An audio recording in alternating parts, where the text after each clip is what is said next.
నేటిదిన వాక్య ధ్యానం కొరకు పరిశుద్ధ గ్రంథాన్ని తెరిచి 86వ కీర్తన 17వ చరణంలో రాయబడిన వాక్యాన్ని మనం చదువుకుందాం. యెహోవా, నీవు నాకు సహాయుడవై నన్ను ఆదరించుచున్నావు. చదవబడిన ఈ వాక్య భాగంలోని దీవెన నా ప్రియులకు మీరందరూ పొందుదురుగాక. వాక్య ధ్యానం కొరకై ప్రార్థన. ప్రేమ కలిగిన మా తండ్రి, మీకు వందనాలు. మాతో మాట్లాడి మమ్మల్ని ధైర్యపరిచి ఆదరించి మేలు కలుగు చేయు దేవా, మీకు స్తోత్రాలు. ఈ దినమున చదవబడిన ఈ వాక్య భాగంలో నుండి నాతో విను మా ప్రియులతో మీరు మాట్లాడి మమ్మల్ని మీరు బలపరచుమని యేసుక్రీస్తు నామములో ప్రార్థిస్తున్నాను తండ్రి, ఆమేన్. చదవబడిన ఈ వాక్య భాగంలో మన ప్రభువారు ఆయన మనలను ఆదరించేటటువంటి దేవుడు. నిజమే, దావీదు గారు తన జీవితంలో సౌలు గారి చేత పలుమార్లు మరణానికి అప్పగింపబడవలసినటువంటి శ్రమను తాను ఎదుర్కొన్నాడు. ఇలా అనేక విషయాలలో తనకు నష్టం కష్టం కలుగు చేయటానికి అపవాది పొంచి ఉన్నటువంటి పరిస్థితులు ఎన్నో. వీటన్నిటిలో కూడా దావీదు గారు దేవుని సహాయాన్ని పొందినటువంటి వ్యక్తిగా ఉండటను ఇక్కడ మనం గమనించగలం. దేవుని సహాయము, మానవ ప్రయత్నాలు మనపై ఎన్ని జరిగినప్పటికీ ఆయన తన చిత్తములో మనలను బ్రతికించి కాపాడే దేవుడిగా ఉన్నారు. ఆయన చిత్తంలో ఆయన ఏదైనా మన కొరకు చేయగలిగినటువంటి దేవుడై ఉన్నారు. మొదటి సమూయేలు గ్రంథము 18వ అధ్యాయము 14-15 వచనాల్లో రాయబడినటువంటి వాక్యాన్ని చదువుకుందాం. మరియు దావీదు సమస్త విషయములలో సుబుద్ధి కలిగి ప్రవర్తింపగా యెహోవా అతనికి తోడుగా నుండెను. దావీదు మిగుల సుబుద్ధి గలవాడై ప్రవర్తించుట సౌలు చూచి మరీ అధికముగా అతనికి భయపడెను. చదవబడిన ఈ వాక్య భాగంలో మనం చూస్తూ ఉన్నాం, ప్రభువారు దావీదు గారికి తోడుగా ఉన్నటువంటి విషయాన్ని ఇక్కడ సౌలు గమనించటం మనం గమనించగలం. అంత మాత్రమే కాక 12వ వచనంలో కూడా రాయబడినటువంటి వాక్యంలో యెహోవా తనను విడిచి దావీదునకు తోడై ఉండుట చూచి సౌలు దావీదునకు భయపడెను.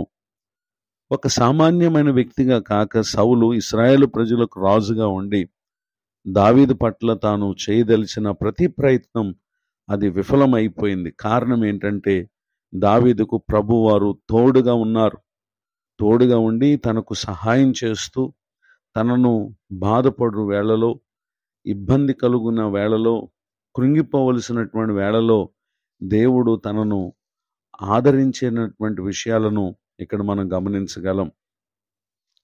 నాడు దావీదు గారి జీవితంలోనే కాక ఎందరో భక్తులు ఇలాంటి సహాయాన్ని దేవుని యొద్ద నుండి పొందినటువంటి విషయాలను మనం చూడగలం. కొరింథీయులకు రాసిన 2వ పత్రిక 1వ అధ్యాయము 4వ వచనంలో రాయబడినటువంటి వాక్యాన్ని మనం చదివినట్లయితే, దేవుడు మమ్మను ఏ ఆదరణతో ఆదరించుచున్నాడో ఆ ఆదరణతో ఎట్టి శ్రమల్లో ఉన్నవారినైనా ఆదరించుటకు శక్తిగల వారు మగునట్లు ఆయన మా శ్రమ అంతట్లో మమ్మను ఆదరించుచున్నాడు అని చెప్పి తన సేవా పరిచర్యలో పౌలు గారు ఎదుర్కొనినటువంటి అనేక ఇబ్బందుల మధ్య దేవుడు తమను ఏ విధంగా ఆదరించారో ఇక్కడ తెలియచేయటను మనం గమనించగలం. అంత మాత్రమే కాక ఈ కొరింథీయులకు రాసినటువంటి 2వ పత్రిక 1వ అధ్యాయము 8వ వచనంలో, సహోదరులారా, ఆసియాలో మాకు తటస్థించిన శ్రమను గూర్చి మీకు తెలియకుండా మాకు ఇష్టం లేదు. అదేదనగా మేము బ్రతుకుదుమను నమ్మకము లేక ఉండునట్లుగా మా శక్తికి మించిన అత్యధిక భారం వల్ల కృంగిపోతుమి. మరియు మృతులను లేపు దేవుని యందే గాని మాయందే మేము నమ్మిక ఎంచుకున్నట్లు మరణమగుదుమను నిశ్చయం ఆ మట్టుకు మాకు కలిగి ఉండెను. 10వ వచనంలో, ఆయన అట్టి గొప్ప మరణము నుండి మమ్మల్ని తప్పించెను, ఇక ముందుకును తప్పించును. మరియు మా కొరకు ప్రార్థన చేయటం వలన మీరు కూడా సహాయం చేయుచుండగా ఆయన ఇక ముందుకును మమ్మల్ని తప్పించునని ఆయన యందు నిరీక్షణ గలవారమై ఉన్నామని ఇక్కడ పౌలు గారు తెలియచేయటను మనం గమనించగలం.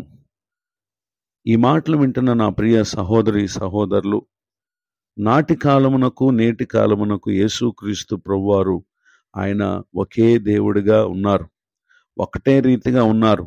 నిశ్చయంగా నాడు వారికి తోడుగా ఉన్న దేవుడే నేడు ఈ మాటలు వింటున్నటువంటి మనకు కూడా ఆయన ఆశ్చర్యకరమైనటువంటి సహాయం చేస్తారు. ఏ విధమైనటువంటి ఇబ్బందులు మనకు తలెత్తినప్పటికీ నిశ్చయముగా మనకు సహాయం చేసే దేవుడున్నారు. అంత మాత్రమే కాదు, ఆ శ్రమ వలన కృంగిపోయేటటువంటి మన మనస్సును పరిశుద్ధాత్మ దేవుడు మనల్ని ఆదరించేటటువంటి దేవుడుగా ఉన్నారు.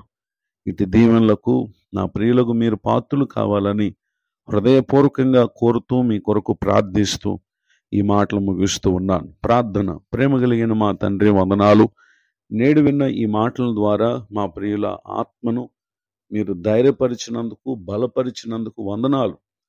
నేడు పెళ్లి రోజు మరి పుట్టినరోజు జరుపుకుంటున్న ప్రియులను మీరు దీవించి తమ ముందున్న సంవత్సరములన్నీ దావీదునకు చూపిన సహాయము మీరు వారికి కలుగు చేయుదురుగాక.